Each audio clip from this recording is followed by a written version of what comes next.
स्वागत है आपका मेरे YouTube channel teach info smart में। इस वीडियो में हम लोग पढ़ेंगे साइंस के बारे में। लिखा हुआ है इलेक्ट्रॉन, यहाँ पर लिखा हुआ है इलेक्ट्रॉन।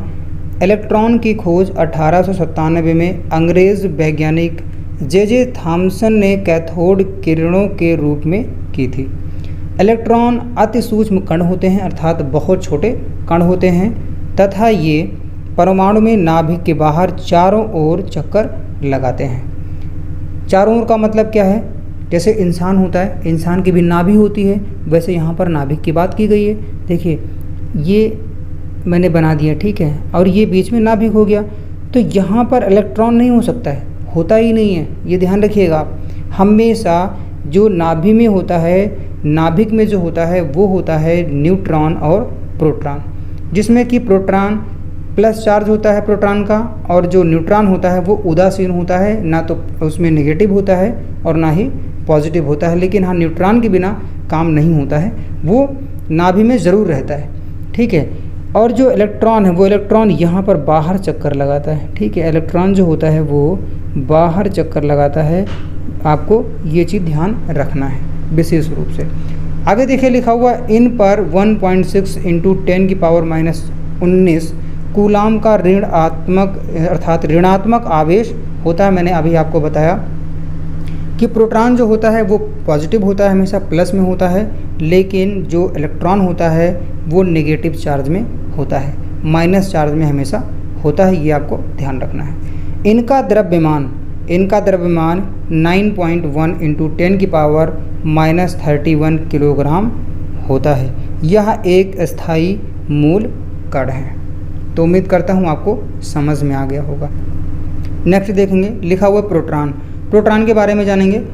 प्रोटॉन की खोज प्रसिद्ध वैज्ञानिक गोल्डस्टीन ने सन 1896 में नाइट्रोजन नाभिकों पर अल्फा कण, ये अल्फा है ध्यान रखिएगा, अल्फा कणों का प्रहार करके की थी।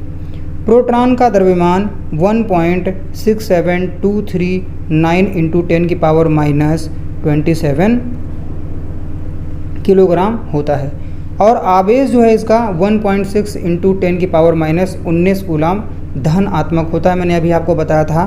तो ये जो है ये हमेशा पॉजिटिव चार्ज के साथ रहता है नाभिक में, लेकिन जो इलेक्ट्रॉन है ये हमेशा माइनस अर्थात नेगेटिव चार्ज के साथ रहता है और बाहर चक्कर लगाता है इलेक्ट्रॉन, लेकिन प्रोटॉन जो है वो नाभिक में होता है, नाभिक में होता है, ठीक है। देखिए लिखा हुआ है यह एक अति सूक्ष्म कण है, इसका उपयोग कृत्रिम तत्वांतरण में होता है। नेक्स्ट देखेंगे, लिखा हुआ है न्यूट्रॉन। न्यूट्रॉन की खोज अंग्रेज़ वैज्ञानिक जेम्स चैडविक ने सन 1932 में बेरिलियम पर अल्फा कणों का प्रहार करके की थी। यह एक आवेश रहित कण है, इसका द्रव्यमान 1.675 × 10⁻27 किलोग्राम होता है। इसकी भेदन क्षमता अत्यधिक होती है। यह कैंसर की चिकित्सा और नाभिकीय विखंडन में प्रयुक्त किया जाता है। आपको ध्यान रखना है, जितने तथ्य थे, जो भी महत्वपूर्ण तथ्य है वो मैंने सब इसमें शामिल किया हुआ है, ठीक है। तो इसका प्रयोग कैंसर की चिकित्सा में और नाभिकीय विखंडन में प्रयुक्त किया जाता है, न्यूक्लियर फ्यूज़न में, ठीक है। ये फ्यूज़न हो गया है, फ्यूज़न में, ठीक है। नेक्स्ट देखेंगे, लिखा हुआ है पॉजिट्रॉन। पॉजिट्रॉन क्या होता है? यह एक धनावेशित मूल कण है, अर्थात ये पॉजिटिव चार्ज के साथ में होता है, ठीक है, जिसका द्रव्यमान व आवेश इलेक्ट्रॉन के बराबर होता है। मैंने अभी इलेक्ट्रॉन के बारे में भी आपको पीछे इसी वीडियो में बताया हुआ है, ठीक है। इसलिए इसे इलेक्ट्रॉन का प्रतिकण भी कहते हैं। इसकी खोज 1932 में एंडरसन ने किया था। अब देखेंगे न्यूट्रिनो के बारे में। न्यूट्रिनो क्या होता है? यह लगभग द्रव्यमान रहित व आवेश रहित मूल कण है। इसकी खोज 1930 में पाउली ने की थी। न्यूट्रिनो का भी प्रतिकण होता है, जिसे एंटी न्यूट्रिनो कहा जाता है, ठीक है। जैसे अभी आपने देखा था यहाँ पर पॉजिट्रॉन के बारे में, ये लिखा हुआ है कि ये जो है प्रतिकण होता है इलेक्ट्रॉन का, ठीक है, इलेक्ट्रॉन का ये प्रतिकण होता है। वैसे जो है न्यूट्रिनो का भी प्रतिकण होता है एंटी न्यूट्रिनो। नेक्स्ट देखेंगे, लिखा है फोटॉन। फोटॉन क्या होता है? तो फोटॉन ऊर्जा के बंडल होते हैं, अर्थात इसमें ऊर्जा काफ़ी मात्रा में होती है जो प्रकाश की चाल से चलते हैं। सभी प्रकार की विद्युत चुंबकीय किरणों का निर्माण इन्हीं मूल कणों से होता है। तो उम्मीद करता हूँ आप समझ गए होंगे कि सभी प्रकार की जो भी विद्युत चुंबकीय किरणें हैं उनका निर्माण इन्हीं मूल कणों के माध्यम से होता है। इनका विराम, ठीक है, अर्थात इनका ठहराव द्रव्यमान शून्य होता है। नेक्स्ट है कार्बन कॉल निर्माण। तो कार्बन काल निर्माण क्या होता है ये भी मैं आपको बता देता हूँ, कार्बन डेटिंग के बारे में। ठीक है, मैंने जीके में भी पढ़ाया हुआ है जो सिंधु घाटी सभ्यता में, तो उसमें मैंने कार्बन 14 के बारे में आपको बताया था। यहाँ पर भी देखिए लिखा हुआ है। तो इस विधि द्वारा जीवों के अवशेषों की आयु का पता लगाया जाता है। अर्थात अगर कोई जीव है और वो एक्सपायर कर गया है, अर्थात एक्सपायर्ड है, मृत्यु हो गई है उसकी, तो उसका जो अवशेष है वो कितना साल पुराना है उसकी समय अवधि ज्ञात करने के लिए कार्बन 14 का प्रयोग किया जाता है, कार्बन डेटिंग का प्रयोग किया जाता है। ध्यान दीजिएगा, जीवित अवस्था में प्रत्येक जीव, जो व्यक्ति जिंदा है या कोई भी जीव है, चाहे वो कोई भी जानवर हो या इंसान हो, अगर वो जीवित है तो जीवित अवस्था में प्रत्येक जीव, पौधे हों या जंतु हों, ठीक है, तो उसमें क्या होता है, तत्व को ग्रहण करता रहता है। कौन से तत्व को? कार्बन 14 के तत्व को हमेशा वो ग्रहण करता रहता है। तो इसे कहा जाता है रेडियो एक्टिव समस्थानिक तत्व को वो ग्रहण करता रहता है और मृत्यु के बाद उसका ग्रहण करना बंद हो जाता है। अर्थात चाहे वो पौधा हो या जंतु हो, जब तक वो जीवित रहता है वो कार्बन 14 हमेशा ही वो ग्रहण करता रहता है, अर्थात उसको लेता रहता है। लेकिन जब वो मर जाता है, उसकी मृत्यु हो जाती है, तो वो इसको लेना बंद कर देता है, इसको ग्रहण करना बंद कर देता है। ठीक है, जैसे इंसान जब तक जिंदा है तभी तक तो खाना खाएगा, उसके बाद तो खाना खाएगा नहीं, है ना। तो वही इसका मतलब है कि आप समझिए कि जब तक जिंदा है इंसान या पौधे या जंतु, तब तक क्या होता है कि वो कार्बन 14 लेता रहता है, लेकिन जब वो एक्सपायर कर जाता है तो उसको नहीं ले पाता है। तो मरने के बाद में उसके जो अवशेष होते हैं उसमें से इसी चीज़ को, कार्बन 14 को ही आधार माना जाता है और इसी के माध्यम से उसको ये पता किया जाता है कि कितने वर्ष जो है पुराना ये अवशेष है। तो किसी मृत जीव में कार्बन 14 की सक्रियता को माप करके उसकी मृत्यु से वर्तमान तक के समय की गणना की जाती है। नेक्स्ट देखेंगे यूरेनियम काल निर्धारण। तो अभी आपने देखा था कार्बन काल निर्धारण, ठीक है। अब आप देखेंगे यूरेनियम काल निर्धारण, ये क्या होता है, इसका कहाँ प्रयोग होता है। चट्टान प्राचीन निर्जीव पदार्थों की आयु को उनमें उपस्थित रेडियो एक्टिव खनिजों जैसे यूरेनियम द्वारा ज्ञात किया जाता है। यूरेनियम काल निर्धारण की इस विधि द्वारा चंद्रमा से लाई गई चट्टानों की आयु 4.6 × 10⁹ अर्थात जो है इस विधि से जो यहाँ पर लिखा हुआ है समय, तो 4.6 अरब वर्ष पाई गई है। किसकी? चंद्रमा की जो आयु है, जो चंद्रमा से एक जो है चट्टान लाई गई थी, ठीक है, चंद्रमा से लाई गई चट्टान थी।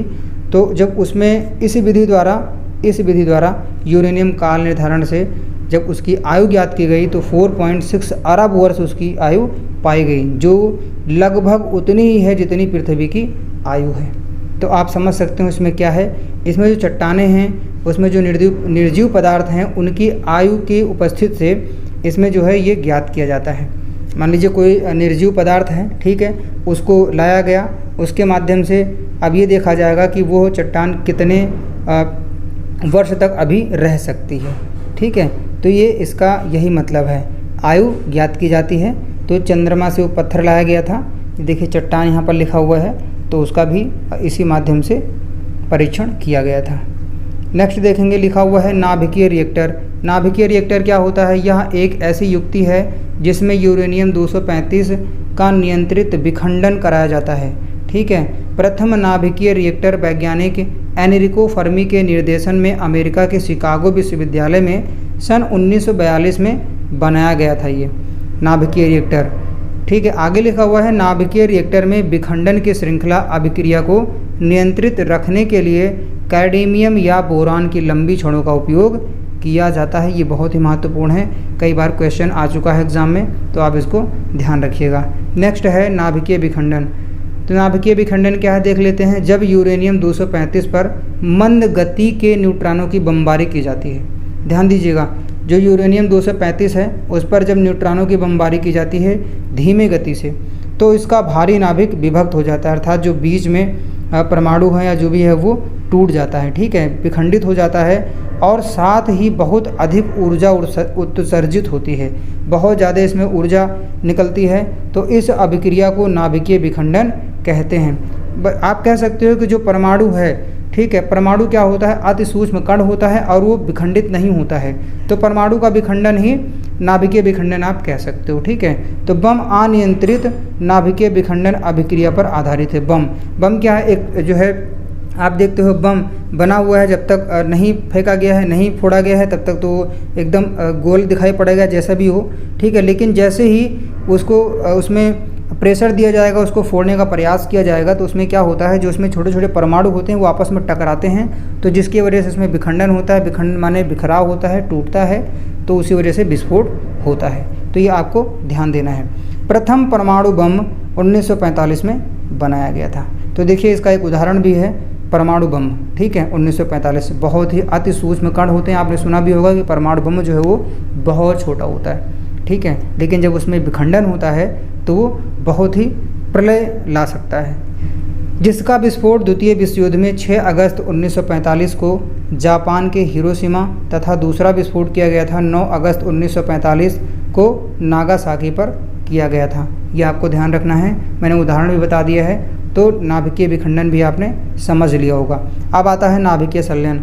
नाभिकीय संलयन में क्या होता है, जब दो या अधिक हल्के नाभिक, ठीक है, दो या अधिक हल्के नाभिक संयुक्त होकर एक भारी नाभिक बनाते हैं तथा अत्यधिक ऊर्जा विमुक्त करते हैं, तो नाभिकीय संलयन कहा जाता है इसको।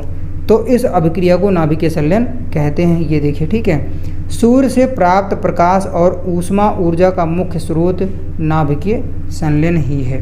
तो जो सूर्य से प्रकाश प्राप्त होता है, ठीक है, या ऊष्मा ऊर्जा का मुख्य स्रोत जो है वो नाभिकीय संलयन ही है। हाइड्रोजन बम नाभिकीय संलयन अभिक्रिया पर ही आधारित है। जो हाइड्रोजन बम है, परमाणु बम में तो विखंडन पर था, लेकिन जो हाइड्रोजन बम है वो नाभिकीय संलयन पर आधारित है। प्रथम हाइड्रोजन बम कब बना था, 1952 में बनाया गया था। तो दोस्तों बस आज इस वीडियो में इतना ही। उम्मीद करता हूँ वीडियो आपको पसंद आई होगी, वीडियो आपके लिए हेल्पफुल होगी। वीडियो आपको कैसी लगी कमेंट बॉक्स में आप कमेंट ज़रूर करिएगा और आप बने रहिएगा मेरे YouTube channel teach info smart के साथ में। तो आज मुझे दीजिए इस वीडियो में इजाज़त, मिलता हूँ मैं आपको नेक्स्ट वीडियो में नेक्स्ट कंटेंट के साथ। तब तक के लिए नमस्कार, धन्यवाद।